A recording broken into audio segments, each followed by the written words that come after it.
먹을 거, 입을 거가 생기는 방향이 있어. 그 동네에 있는 집들이 다 좋냐는 아니거든. 잘못 이사를 가면 사람의 인구수가 줄는 방향도 있어. 저 그 집 가갖고 좋은 일 하나도 없어요. 안녕하세요. 안녕하세요. 요즘에 많은 분들이 이제 이사 막 준비하시는 분들도 있고 23년에 이 이사 방향을 한번 여쭤보고 싶어서. 지금 시기 자체가 어쩔 수 없이 가야 되는 분들이 사실 많아요. 왜냐면 금리가 올랐잖아요. 전세자금도 내려가죠, 당연히. 그러다 보니 부담이 돼서 이사하는 경우도 있고, 전세 만기가 되고 월세 만기가 돼서 이사를 해야 돼요. 그러다 보면 그게 어떻게, 내가 가고 싶어서 가는 게 아니잖아요. 내가 좋은 해, 좋은 달을 받아서 갈 수가 없잖아요. 그래서 제가 오늘 이 시간에 이사 운과 이사 방향에 대해서 설명을 해드릴까 해요. 그리고 또 더불어 가고 싶지 않은데 어쩔 수 없이 가야 되는 상황에 그럼 어떡하나요 하잖아요. 그 방법도 조금 가르쳐 드리고 싶어요. 첫 번째 이제 방향부터 한번 여쭤보고 싶은데요. 지금 올해 개묘년이잖아요. 개묘년에 가지 말아야 될 방향은 대장군에는 북쪽이에요.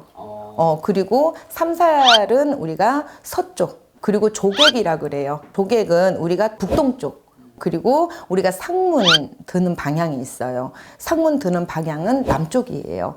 일반인들이 상문이 어느 방향에 들었는지 뭐 하는지 내가 그걸 잘 모르잖아요. 어떤 분들은 그래요. 현관 앞에서 나침판을 놓고 보는 게 맞나요? 아니면 거실 한가운데서 해야 되지 맞나요? 그러는데 나침판은요, 어딜 가도 방향은 똑같아요. 그렇죠. 근데 제일 좋은 합이 드는 건 사실 내가 어느 방향으로 가면 먹을 거, 입을 거가 생기는 방향이 있어. 그게 합식하고 식신이거든요. 내가 이쪽 방향에 이렇게 갔는데 좋더라. 아니, 그쪽 방향 좋다 그랬는데 나 그 집 가서 좋은 게 없어요. 그래요. 방향도 중요하지만 그 집하고 나하고 맞는지 그 터도 중요하단 말이에요. 또 우리가 잘못 이사를 가면 사람의 인구수가 줄는 방향도 있어. 근데 또 이렇게 방향을 보러 갔는데 올해 이사하면 큰일 난대요. 손재가 온대요. 근데 가야 되는 상황인데 어떡해요. 근데 그 말을 들으면 사람은 어떻게? 찝찝해요. 가도 찝찝하고 안 가도 찝찝해. 저 제자도 이사 왔을 때 방향이 안 맞았어요.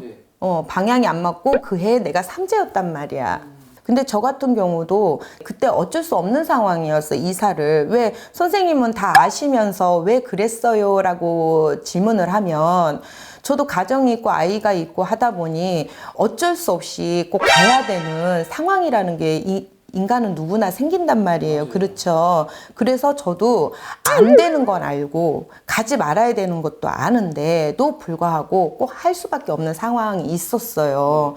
근데 집을 딱 계약을 해놓고 꿈을 꿨는데 신령님이 뭐라고 하냐면 안 갔으면 좋겠다. 근데 그러면 계약금 돈 버려요. 그랬더니 신령님이 하는 말이 그럼 딱 2년만 살고 나오자. 근데 제가 그 뒤에 4년 살았거든요. 방향이 안 맞는 분들 비법을 알려드릴게. 그거 사실 중요해요.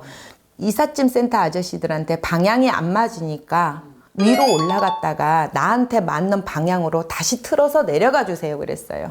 그건 뭐냐면 귀신의 눈속임 하는 거거든. 이쪽으로 가는 척 하다가 확 돌아서 오는 거예요. 그러면 완벽하지는 않지만 그래도 한 번은 기운을 꺾었잖아. 또 이사하면 안 되는 해라는 건 뭐냐면 안 좋은 기운이 같이 따라 들어온다는 얘기야. 그러면 그 안 좋은 기운은 어떻게 해요? 짐을 다 버리고 가나요? 그건 아니거든. 소금은 여러 선생님들이 영상을 찍을 때 많이들 소개를 하지만 진짜 소금의 역할이 되게 중요해요. 소금 그 4kg, 5kg짜리를 하나 사셔서 우리 하얀 비닐봉지 큰 거 있잖아요. 재활용 버리는 거. 그거를 부으세요. 거기다. 부어서 우리 이렇게 길게 똘똘똘똘 말아요. 그러면 현관 앞에 사이즈만큼 이렇게 딱 될 거예요. 요즘 이사들을 어디로 들어오냐면 단독주택이나 빌라 이런 경우는 창문으로 들어오는 경우가 있어요. 그러면 빌라 같은 데는 현관하고 그 창문을 다 하셔야 돼요.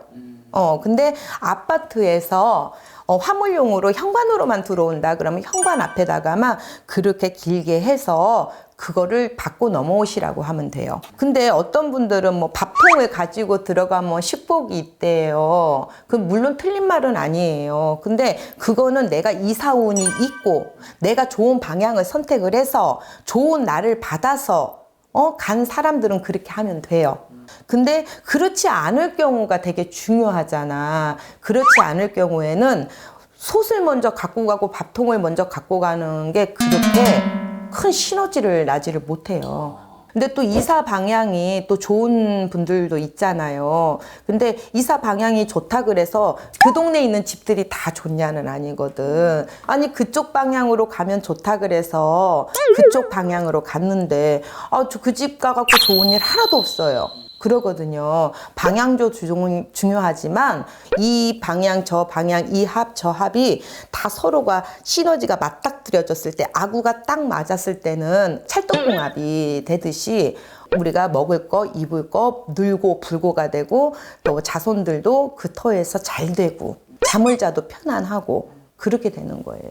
한 분 한 분마다 다 그 방향과 또 생년월일에 따라서 다 맞는 맞춤으로 해야 되기 때문에 영상으로 다 못 담는 점이 좀 아쉽기는 하지만 그래도 안 좋다는 거는 피해 가셔야 되니까 와서 여쭤보시는 것도 좋고 또 내가 왠지 느낌이 아닌 것 같다 했을 때는 제가 알려드린 그 간단하지만 되게 효과가 큰 방법이거든요. 그러니 그 방법들을 꼭 쓰셔가지고 사람이 신간편하게 사는 게 제일 좋대잖아요. 그러니 꼭 방법들을 활용해 보셨으면 좋겠습니다. 감사합니다. 감사합니다.